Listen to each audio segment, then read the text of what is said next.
यह महीना 2022-23 के फाइनेंशियल ईयर का आखिरी महीना चल रहा है।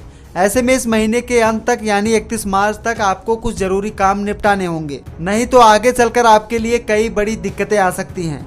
31 मार्च 2023 से पहले इन 5 कामों को जितना जल्दी निपटारा कर लिया जाएगा उतना ही अच्छा होगा, नहीं तो आगे चलकर बैंक खाते से लेकर निवेश, पेंशन के साथ अन्य कई परेशानियां झेलनी पड़ सकती हैं।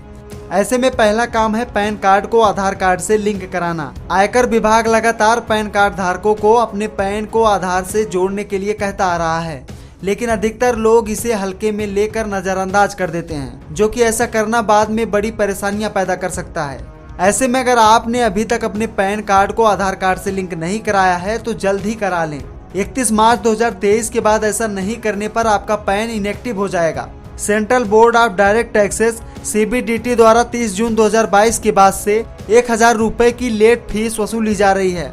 इनकम टैक्स डिपार्टमेंट का कहना है कि आयकर अधिनियम 1961 के अनुसार सभी पैन धारकों के लिए जो छूट की श्रेणी में नहीं आते हैं, 31 मार्च 2023 से पहले अपने पैन को आधार कार्ड से जोड़ना अनिवार्य है। जो पैन आधार से नहीं लिंक किए गए हैं वे पैन 1 अप्रैल 2023 से निष्क्रिय हो जाएंगे।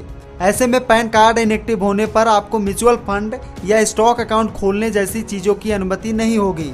इसके अलावा यदि आप इस पैन कार्ड का कहीं भी दस्तावेज के रूप में इस्तेमाल करते हैं तो भारी जुर्माना लग सकता है। आयकर अधिनियम 1961 की धारा 272B के तहत आप पर 10,000 रुपए तक की पेनाल्टी भी लगाई जा सकती है। इसके साथ आपके लिए बहुत सी बंदिशें आ सकती हैं, जैसे कि 5 लाख रुपए से ज्यादा का सोना नहीं खरीदा जा सकता, बैंकों में 50,000 से ज्यादा डिपॉजिट और विड्रॉल नहीं होगा, पैन कार्ड इनएक्टिव हुआ तो टैक्स रिटर्न फाइल नहीं होगा, किसी भी तरह के फाइनेंशियल ट्रांजैक्शन में दिक्कत आएगी, म्यूचुअल फंड या वित्तीय योजनाओं में निवेश नहीं कर पाएंगे, साथ में शासकीय योजनाओं का फायदा लेने में भी दिक्कतें आएंगी। दूसरा काम है टैक्स सेविंग्स इन्वेस्टमेंट। अगर आपने वित्त वर्ष 2022-23 के लिए अभी तक टैक्स इन्वेस्टमेंट नहीं किया है तो जल्द ही कर दें। इसमें निवेश करके आप PPF, सुकन्या समृद्धि योजना, 5 साल की FD और ELSS आदि में निवेश करके सेक्शन 80C के तहत टैक्स में छूट ले सकते हैं। इसके लिए आपको इस तरह की स्कीम में 31 मार्च तक निवेश करना होगा।